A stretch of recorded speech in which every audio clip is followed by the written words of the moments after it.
everyone says when you hold that national championship trophy, it's not even about the trophy, right? It's about the journey to get there and who you became through it. And I never believed it until I found myself standing under the tent with the trophy going, oh, they were right. I still have that lens of gratitude, but where I'm sitting at now is so much greater than who I was as an athlete at 22 or 25. When you're really good at something, it's instant respect. And so I figured, well, I like this. I like this feeling. Always know who you are and whose you are. Dang, that was such a bar. I told you, yeah. I'm gonna drop some. There's some wisdom. For sure.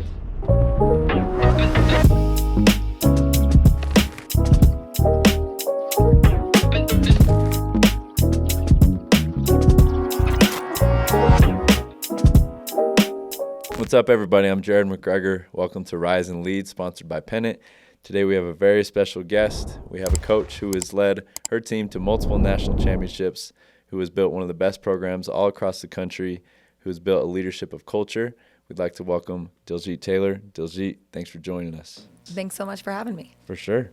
We'll just jump right into it. Growing up, tell us a little bit about your upbringing and what initially got you into running. It was just a race on the schoolyard, to be honest, and just as a young girl who was trying to find her identity and looking for confidence and a way to fit in, I was the fastest fifth grader. And all of a sudden, I was a little popular because I was fast. I was like, okay, I like this running thing. Okay. So yeah, was fifth grade champion, sixth grade champion. No one could beat me at Carroll Fowler Elementary School. So I fell in love with running. That's big time. I actually watched one of the other podcasts, and you talked about the same thing. You're like, I beat all the guys too. Like no one could beat me. Yeah, it was so fun. It's instant respect. When you're really good at something, it's instant respect. And so I figured, well, I like this. I like this feeling. Love that. What was kind of the progression for you from elementary school through high school to college to where you are now? Yeah, I joined the track team in junior high and ran in high school, and that was really fun. And when I got to being at a recruiting age, I was just told by my parents that I wasn't going to have the opportunity to run in college. It's not what Indian girls do. And that was a little gut-wrenching for someone who found a lot of joy in the sport. And I sat with it for a while, but ultimately made my own decision to kind of pave my own unconventional path as a young Indian girl, and became a walk-on at Cal State Stanislaus, which was the local university. Ended up earning a scholarship. The same place that was recruiting me showed up to practice just to kind of walk on, and made it to nationals that first year.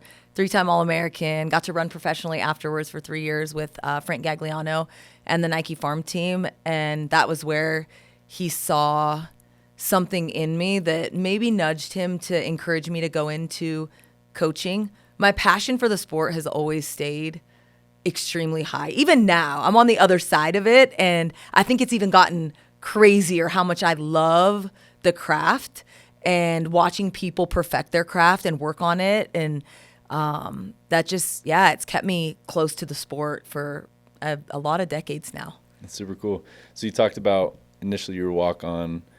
I'm a walk-on as well, and so I know a little bit of the grind. Shout out to the walk-ons, yeah. Let's go.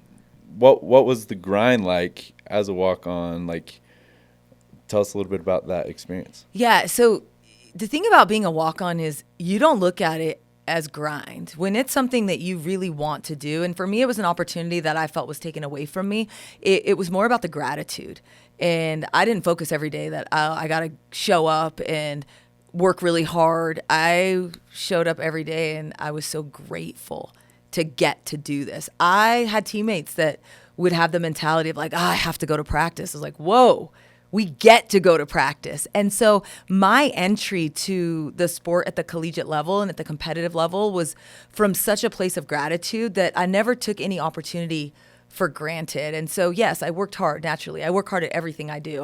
I want to be the best that I can be at it. Ultimately, that took me to the highest level of Division II and, garnered some attention from a professional coach that gave me another opportunity. But where I'm sitting at now is so much greater than, I still have that lens of gratitude, but where I'm sitting at now is so much greater than who I was as an athlete at 22 or 25, because what I've gotten to do with that love for the sport and just that gratitude attitude has enabled me to see success through so many different eyes. It's so cool. That's so cool.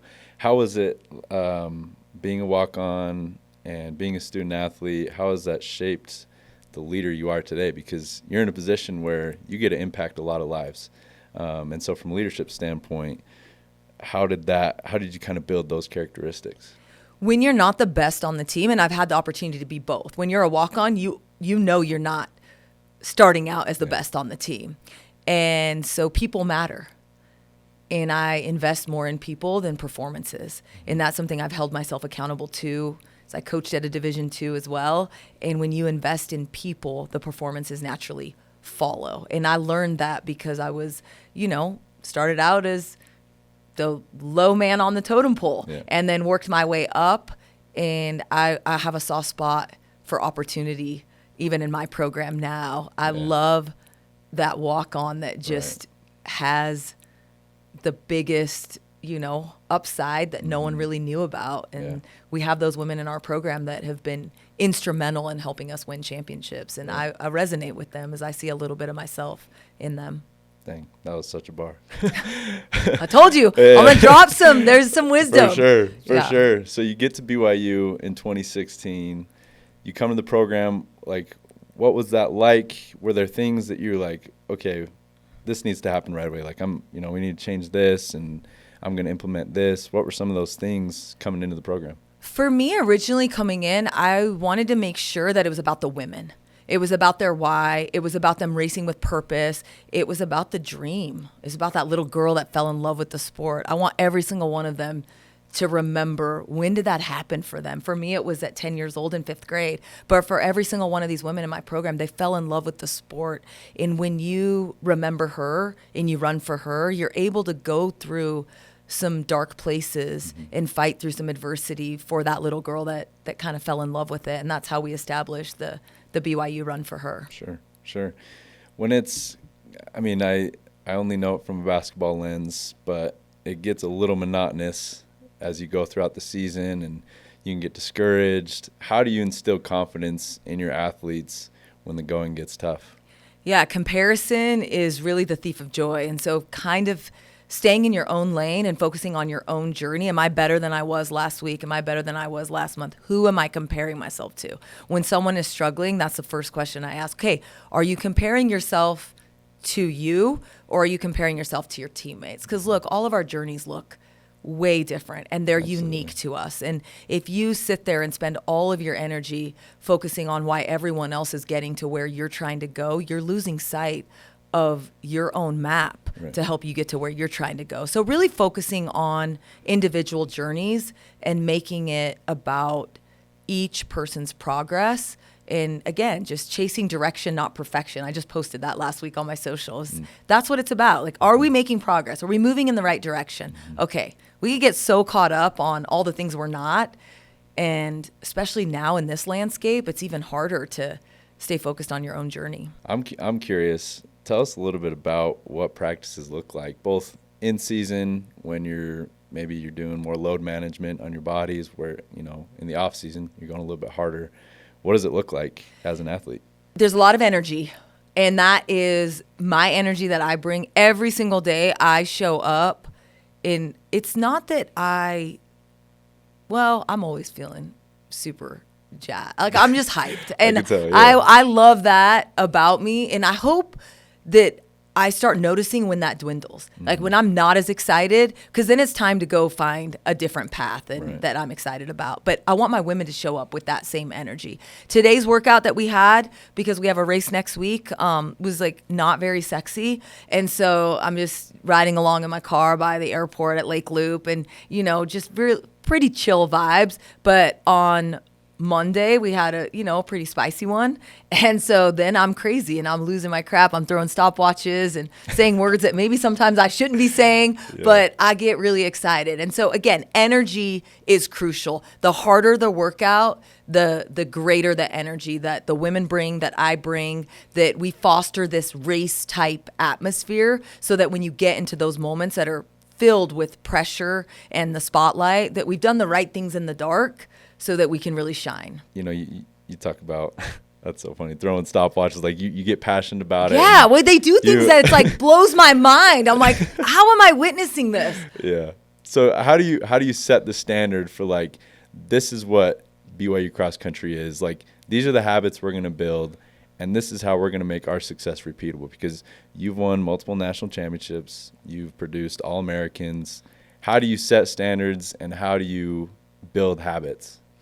So mindset and habits are probably, the standard never changes. The standard doesn't change dependent on the talent you have. It doesn't change dependent on the national ranking you have. It doesn't change whether you just won a conference title or you didn't.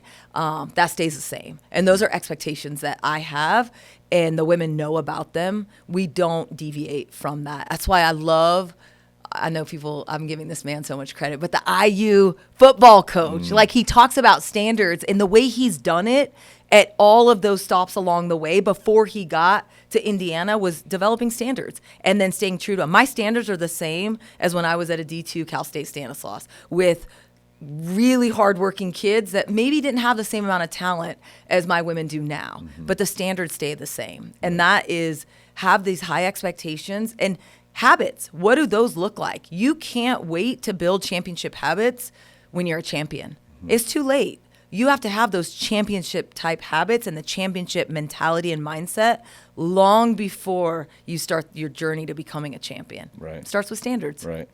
Have you ever talked to the media and told them to Google you? No, but I love that. Yeah, I love that. Was That's that a good mindset, line? right? Yeah. No, but there's been times where I forget my ID. And I'm like picking up a ring, or I'm picking up something like, oh man, we need your identification. I was like, I don't have my ID on me, but you can Google me. Like, it's me. That's amazing. Yeah, I have used the Google me line. That's amazing. That's awesome. Tell us a little bit about some maybe behind the scenes things that people wouldn't guess are really important for your program, but actually are a key factor. Keeping the pulse of the team is incredibly important. And there's been times where winning overshadows what the women are going through off the track and out of sport. And especially coaching a women's program, it's extremely important for me to understand what's happening to them and for them outside the sport, what pressures they're feeling, how their social life is going, what academic pressure is being put on them, what family problems might arise when they're in college, or what family issues they had maybe as they were growing up that are now becoming somewhat of, a little bit of a trigger that they have to face head on. Those are the things that people don't see when they see these great performances that we put on the track. And it's important as a coach in this landscape, especially of young women, to make sure that we're understanding that side of our women, that they're growing as women as much. It's actually more important than as athletes. Yeah. Let's take a quick time out and give a quick shout out to our sponsor, Pennant, where great leadership doesn't stop on the court. Pennant trains and empowers leaders to run local healthcare businesses that create life-changing service in the home health, hospice, home care, and senior living industries. With over 160 companies across the country, supported by a world-class service center of experts, Pennant has hundreds of new life-changing opportunities opening every year. Pennant is searching for driven, mission-minded team members who want to raise their leadership to a higher level. Are you ready to lead with a purpose? Learn more at pennantgroup.com/lead. Let's get back to the pod. That's actually something I've loved to observe. I've played for two different coaches. I played for Coach Pope and Coach Young, and just to see the differences in their coaching styles and whatnot. One thing I'm always amazed at is how they're able to have a player and know exactly, how to help them specifically. So tell us a little bit, how do you adjust your coaching style based on what, one of your athletes needs at that time? Well, everyone's different. Some people, they respond really well to the tough type of coaching, which is my natural coaching style. I think people see all the parties and the note cards and the fun gifts and trips to Hawaii, and like, oh, she's so fun. It's like, oh, but I'm also really hard. I have high expectations of myself and of the women that I bring into the program. I owe it to them to hold them accountable to this high level of performance and person that they want to become. That's my job. But you start learning their habits. And when you start learning about characteristics that they show every day, you can see when someone is struggling, and it manifests in different ways for different women, and not everyone can take the same type of coach. And 20 years ago, I was one style. and it was going to be my way or the highway, right? Sure. I had a coach that was the exact same way, this old Italian dude but he was a big teddy bear when he needed to be, but he was pretty hardcore, and I developed my own hardcore coaching philosophy, and then you just learn. Right. And I don't think I've gotten softer. I think people probably from 2 decades ago are like, wow, you're way nicer than you once was. Yeah.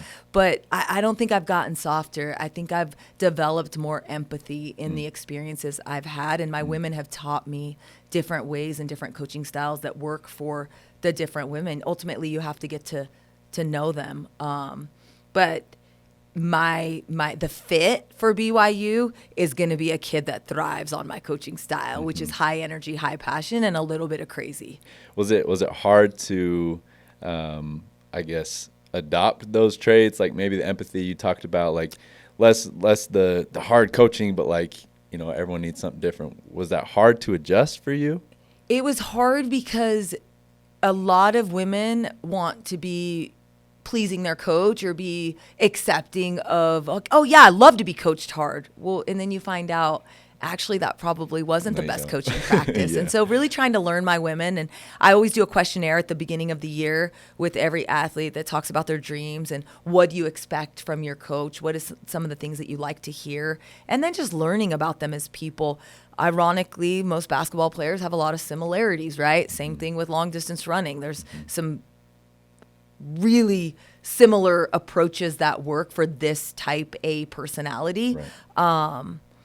But learning about them and then just fixing it and changing as you go and not being afraid to try something new and to always be learning. I'm always learning from other coaches, being part of the Nike think tank and having women like Emma Hayes and Dawn Staley as part of the coaches collective and learning their ways of how they operate and how they lift their women and inspire them has taught me a lot more. So just, always being a student of the sport, but also loving my women and being okay, loving them for who they are and not what they bring to the program. And that's hard because when you first start coaching, you just want to prove to people that you know your stuff and you know how to coach. Right. So you're coaching from, a little bit of like trying to prove your worth as a coach. And now I coach from a place where I'm trying to show them their worth. You brought up Nike. Is it the Swoosh Club? Swoosh TC. Swoosh TC. Okay. Is it different coaching professionals as opposed to collegiate athletes? I wouldn't think so. But is there a difference? Well, from 18 to 23, that's such a transformational time in a young woman's life. And so your imprint on their life is greater than maybe when they come in at 23, 24. It's also different coaching women who I now have women that I've coached for 10 years, a full decade, that came in as 18-year-old starry-eyed young girls and are now grown women with big contracts and mortgages, right? And so that relationship looks different. But at the end of the day, they have a dream. And if I can make that dream my dream as well, then we have a dream. And there's no limit to what you can accomplish. That's all it is. We're just chasing dreams together. And so that's the same, whether you're at Division II, Division I, a professional athlete, doesn't matter what tier you're at. Their dream is super important to them, and I need to invest and help them chase it the best way I can. Another bar, another nugget. Well, yeah, but also when you're standing in the Stade de France at the 2024 Olympics and you have two women that you brought in at 18 years old and they're Olympians, like it really doesn't get better than that. So right? Can you tell us a little bit more about that? Like, yeah, it's just chills. It's so crazy. And you take it for granted. You're there in the moment, you're in the prelims, and all you're thinking about as a coach is, I hope these women make the final. Like they have to make the Olympic finals. Like, whoa, they don't have to do anything. They're Olympians. And so, for a minute when I first walked into that stadium, there was only one emotion, and it was pure pride for what they accomplished to get there. Again, people see two Olympians that went to BYU that were both national champions, that signed professional contracts. That's what everyone sees. But I see everything that happened behind the scenes for those women to get on the starting line. And it's equally, if not more impressive, what they had to do to get through to be there. And I never thought in my life that's what I would be doing. Obviously, you're a coach. Your job is to win and to help these girls win. Aside from medals, from other hardware, what do you want these girls to take with them? Like when it's all said and done, like what do you want most for these athletes? We talked a lot this year, instead of chasing wins, was MPF, memories, passion, and fulfillment. That's what I want them to take with them. These are women who are going to be mothers one day, and they're going to raise daughters and sons to be incredible humans. And if it was just about the school record and the hardware, that stuff is fun. Don't get me wrong. I love that. For sure. It has to be more than that. And everyone says when you hold that national championship trophy, it's not even about the trophy, right? It's about the journey to get there and who you became through it. And I never believed it until I found myself standing under the tent with the trophy going, oh, they were right. It's not even about this. And so I hope my women get to take that hardware along with them. They're going to put it on some bookshelf at some place in their house, but ultimately it's who they became because of that. And they're strong, confident, driven, humble women, daughters of God. That's ultimately their identity that I want them to take with them. Right. So you've said that you have a goal every day to leave an impact on someone's life. You don't have to name names, but can you give us like a recent specific example of someone that you interacted with and you felt like I made a difference in this person's life? Yeah, I just had a meeting today with one of my athletes, and we talked about chasing some goals, and I let her know that my intention is, yes, to continue to raise her ceiling, but also to raise her floor. And I want to hold myself accountable to doing that. It's not just about lifting the ceiling, but it's also about raising that floor. And every day, my self-check on the way home, I've these structures that my life is set up with, like when I drive to work, the things that I do, and when I drive home, and the self-check is, did you empower someone today? And if I can't think of someone's day that I made better, or I'll just sit in my driveway and text or make phone calls. It drives my family crazy because they're like, you're home, walk in the door. Yeah. But I want to make sure that someone feels seen by what they were trying to do. And again, 2 nights ago, I sent 10 texts, and 5 were to women who had amazing, mind-blowing workouts. And then there were 5 texts to women who struggled, and there were some tears, and they just didn't have their best day. And the next day, I was thinking about that. It's like, okay, 5-5. I reached out to 10 women on my team. Right. And I was like, wait, there were women in the middle that I kind of didn't reach out to. And so I'm having a conversation with one of my athletes yesterday. I was like, I need to do better with the women in the middle. I need to make sure that I also – so I'm always trying to find ways to do my job better. Sure. I don't think I've – completely figured it out, and I don't think anyone has, but I want to continue to get better. Yeah, that's amazing. I feel inspired personally. That's really cool. Is that just how you're wired, or is there like, do you remember like throughout your life, like habits that you built that was like, or maybe it was just like, oh, I started doing this and I've just been doing it since, or it's just like, this is just me, this is who I am. It's who I've become. I want to show up and be the woman that I needed when I was a young girl. And that's ultimately what I try to do every day. It doesn't just happen. It's not like I jump out of bed every day. I choose it. It's written on my mirror. I look at who I want to be. I ask myself, am I doing the things I need to do to that's why I talk out loud about it. Because if I'm not living the life I say I'm attempting to live, then I want people to hold me accountable to it. Like, I think that's really important. But along the way, I came from such a unique family life. Indian girls have just a blueprint that's given to them at birth. I talk about my blueprint all the time, and you're not your own architect. And it's really important to me to inspire and empower women to be the architect of their own blueprint.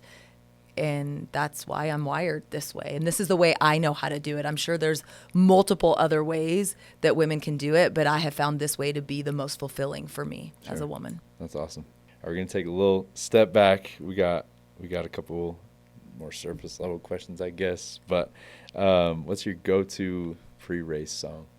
Oh, Indian music, any kind of Indian music. So my name is Diljeet. My maiden name is Dosanjh. There is an Indian artist, a Punjabi artist named Diljeet Dosanjh, same village, Okay. but he's younger than me, so I wasn't named after him. And yeah, he's got some good music, and it Okay. just always gets me fired up. All right, I'm gonna have to give it a listen. Yeah, you gotta give it a listen. Good Okay. beat. Okay. Tell us a little bit about some hobbies you have outside of running. I'm a mom of 2 boys. They're both on the Timpview basketball team. So, yeah, that's really fun right now. Just a junior and a freshman. Nice. And, yeah, that's pretty much my hobbies. Okay. I love to read and I love being outside, but I like to run. I still run every day if I can, most days. But, yeah, that pretty much fills up my 24/7. Cool. Timpview's what, top 3 team right now? They're in the great. state? Yeah, they're nationally ranked, and they've got 2 BYU commits on their team. So my son is getting to learn from some of the best. It's fun. That's awesome. If you could have dinner with 3 people. Oh, this question. This is not a good question. Do you like this question? I don't love the question. Okay. But Give me the I'm parameters. curious. Give me the parameters. I'm gonna make it hard. I think past or present. Past or present. Yeah. Anybody. Dead or alive. Okay. My grandma, who passed away 14 years ago, I would do anything to have a sit-down dinner with her. Very impressed by Mother Teresa and all the good she did. Just such a humanitarian. So would love to sit down with her. And then I got to throw a dude in there somehow. Maybe Kobe Bryant. Kobe? How about that? Yeah. Let's go. Okay. I It's a love good it. mix, right? That's a great lineup. That's a great Okay. lineup. This is a loaded question, but what's the best advice that you've ever gotten? The most important thing in life is to be happy. I give it that same advice to my kids all the time. Okay. So again, we kind of talked about this earlier, but when life gets hard, whether it's for your personal life, for your kids, for your team, like, how do you maintain happiness in the midst of trials and loss? Gratitude. Whatever you see is there. Think about when you buy a new car. You've never seen this car on the road. All of a sudden, you have this car and you see 50 of them on the road. It happens all the time. Mm-hmm. So are you looking for glimmers or are you looking for triggers? You're going to have hard things. But if you focus on just the hard, you're missing out on all these good things that are happening. So, yeah, focus on the positives. Love it. If you could say one thing to women out there who may be struggling or who are aspiring to be leaders, like, what would you tell them? Be authentic to who you are and be strong in your self-worth. I think it's important for women. I know it's important for women to always ask themselves about their own dreams and make sure that they're doing what they can to chase those. And some really good advice is always know who you are and whose you are. Oh my goodness, there's another one. Who you are and whose you are. I like that. Awesome. Well, Diljeet, thanks for joining us. We appreciate you coming on here. Thanks so much. Yeah, for sure. This is fun. This episode of Rise and Lead is sponsored by Pennant, building the next generation of leaders. You can follow along on Apple, Spotify, or YouTube. I'm Jared McGregor. I'll catch you guys next time.